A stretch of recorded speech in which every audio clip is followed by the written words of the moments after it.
Hello, mi pite ho avelin kahindim ke novin chukile hi channel tu chana support hin bol ho zo sin chung chiwa avelin ke pa tu kahin sei ke nin chukile ama sa video ho a tops kahin koi ho hi chi ho a ku na zong chu order hin bol so pi ulenau tam pi movie na ho zo si chunga ke pa tu kahin sein tu na hi ama sa video a kahin sei banga chu nam pun ho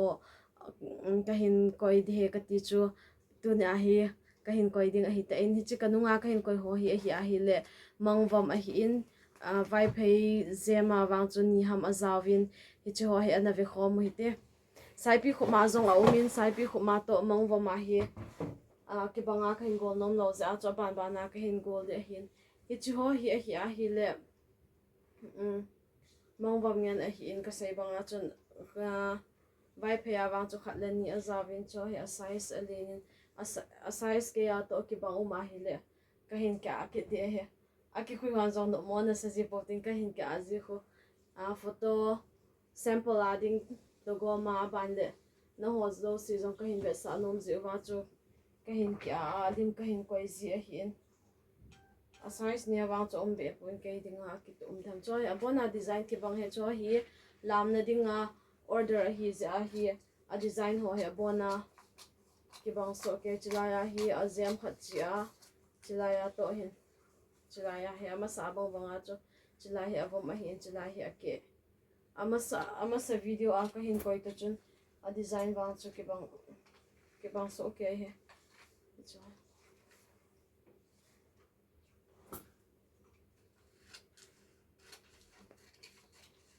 anaya e vet nom khole chukit le ka ga sei nom ke cho hi a hi le comment ho aman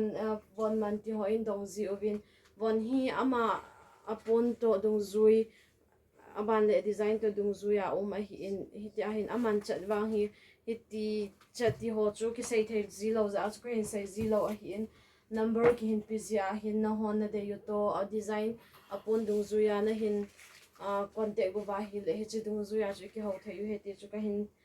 sei a hi in aban le pon zema ho zong hi azem alu to dung zuya hi aman zong hom kit a hi chiwang hi a design aza chom zemin abana azem om pon chi chilai alai se sia omin abel che abela to omin che abela zong hi azem chilang pa ki a the hin a design so zi di ya chilai abel hetia hi om de dani bana chi hi half a hi wanga khan ho to chu design ki bang ve na chu abana azem uma chila ya azem chi ten hi a hi le ka sei banga chu vai phe a hi in anung langa mu the de na anung langa azem to chila hi pierce al khat uma hi ama salanga design chun ke bang hian a ki hian hi chilai anung langa che ki hapa hi ki hi aban le chi zong hi vai phei pon zem ma kila do hin azem lo na lai ka ipi ama hon bang ipi chal ti du ham chu